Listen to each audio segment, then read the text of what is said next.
avançando para a terça-feira, eu achei muito interessante, e um contraste também, que o autor, citando um verso de Daniel e um verso de Apocalipse, destacasse ordens completamente diferentes, uma para o profeta Daniel, a respeito do seu livro, outra para João, a respeito do Apocalipse.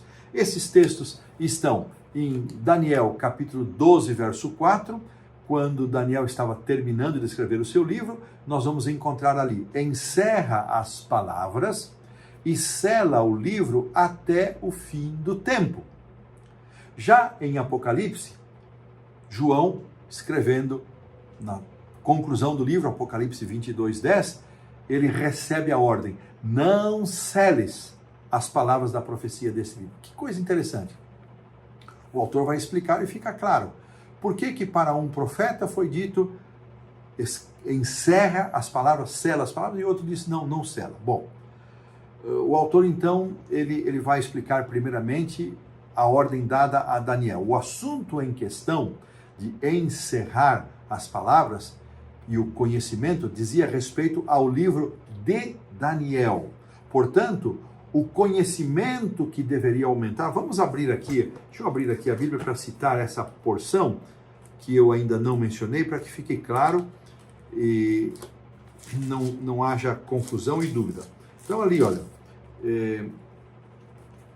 na continuidade, na última parte do verso 4, diz assim: então, Daniel encerra ou sela as palavras desse livro até o tempo do fim. Muitos o esquadrinharão e o saber se multiplicará. Então o autor está dizendo que este saber que haveria de se multiplicar não era a ciência de uma forma geral, mas era o saber e o conhecimento acerca do próprio livro, o conhecimento do livro de Daniel.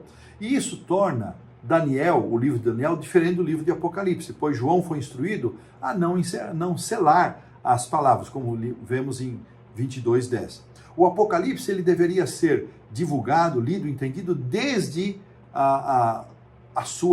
o seu envio como carta. O Apocalipse é uma epístola universal, porque nas palavras do anjo o tempo estava próximo. Daniel, por outro lado, seria entendido mais claramente num tempo futuro em relação ao tempo de Daniel, que é o tempo do fim. E é interessante que nós encontramos aqui em Daniel 6 e depois do Daniel 7, dizendo o seguinte: um deles, verso 6, capítulo 12, disse ao homem vestido de linho que estava sobre as águas do rio: quando se cumprirão estas maravilhas? E ouvi o homem vestido de linho que estava sobre as águas do rio, quando levantou a mão direita e a esquerda ao céu, e jurou por aquele que vive eternamente, que isso seria depois de um tempo, 2 tempos e metade de um tempo. Ou seja, esta profecia que ocorre várias vezes na Bíblia, tanto em Daniel 7, Daniel 12, como em Apocalipse, algumas vezes na forma de um tempo, 2 tempos, metade de um tempo, 42 meses, 1260 dias. Então, foi declarado que o conhecimento do livro de Daniel aumentaria após o encerramento deste período profético, que terminou em 1798. Olha que interessante. E aqui o autor faz, então, uma referência ao grande movimento milerita do início do século XIX, que apontava, com base em Daniel 8,14, Daniel 9 também, e no estudo das profecias bíblicas e do Apocalipse, eles chegaram à conclusão que Jesus voltaria em 22 de outubro de 1844. Então, esse estudo, nós sabemos que isso não aconteceu, por isso ainda estamos aqui,